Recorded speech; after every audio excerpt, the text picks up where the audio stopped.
Hello everyone, কেমন আছেন সবাই? আজকে শেয়ার করব খুবই মজাদার এবং স্পঞ্জ কেকের রেসিপি।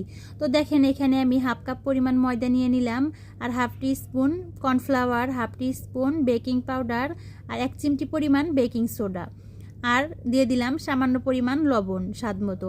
এটা চাইলে আপনারা স্কিপ করতে পারেন, আমি দিয়ে দিলাম, আমার কাছে লবণের টেস্টটা ভালো লাগে। তো দেখেন, এখানে আমি একটা মিক্সিং বোল নিয়েছি, তারপরে এখানে দুটো ডিম ভেঙে নিয়েছি। আর যখনই ডিম ভাঙতে চাই তখনই আমার এরকম ডিমের কুসুম গলে না গেলে হবেই না মনে হয়, কারণ কিভাবে যেন ডিম ভাঙি যে একটা ভেঙে যায় আর একটা আমান থাকে। তো আমি উঠিয়ে নিলাম, সামান্য একটু রয়ে গিয়েছিল ভিতরে। তারপরে আমি হ্যান্ড বিটার দিয়ে বিট করতে শুরু করে দিয়ে দিলাম। যেহেতু কেক তৈরি করব, খুব সুন্দরভাবে সব কিছু গুছিয়ে নিয়ে আমি পছন্দ করি সব সময় কাজ করতে। তো দেখেন, এখানে আমি চিনিটা আগে থেকে ব্লেন্ডার করে নিয়েছিলাম। হাফ কাপ পরিমাণ দিয়ে দিলাম চিনি। যেহেতু চিনি অনেকেই কম বেশি পছন্দ করেন, কম অথবা বেশি, চাইলে আপনারা কম অথবা বেশি করে দিয়ে দিতে পারেন। আমি পরিমাপ মতোই দিয়ে দিলাম। যদি এই পরিমাপ মতো আপনারা কেক তৈরি করেন তাহলে কখনো ফেল হবেন না, অবশ্যই ভালো হবে কেক, স্পঞ্জি এবং তুলোর মতো নরম, মুখে দিলে মিলিয়ে যাবে। তো দেখুন, বিট করা আমার হয়ে গেছে। এবার আমি বিটার থেকে দুটো ডাটি খুলে নেব। তো দেখুন, এখানে আমি অল্প অল্প করে ময়দা দিব আর মিক্স করে নিব। তারপর এখানে আমি ভ্যানিলা এসেন্সটা দিয়েছি, ওইটা আমি ভিডিও করতে ভুলে গিয়েছিলাম, এজন্য দেখানো যাচ্ছে না।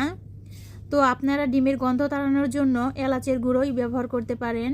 তো হালকা হাতে আমি এরকমভাবে মিশিয়ে নিলাম। খুব দ্রুত মেশাতে যাবেন না, তাহলে ডিমের ফোমটা নষ্ট হয়ে যাবে, এতে কেকটা স্পঞ্জি হবে না। তো দেখেন, আজকে আমি ফ্রাই প্যানে কেক তৈরি করে নেব।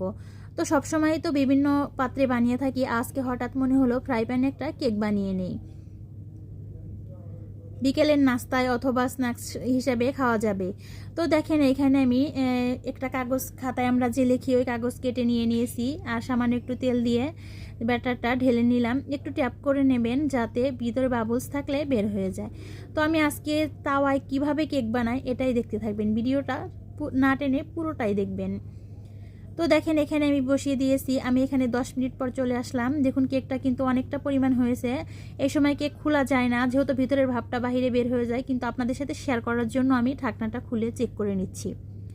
তো দেখেন, অলরেডি কেকটা কিন্তু মনে হচ্ছে হয়ে গেছে। আমি এখানে টোটালি 25 মিনিট সময় লেগেছে কেকটা বেক হতে আমার।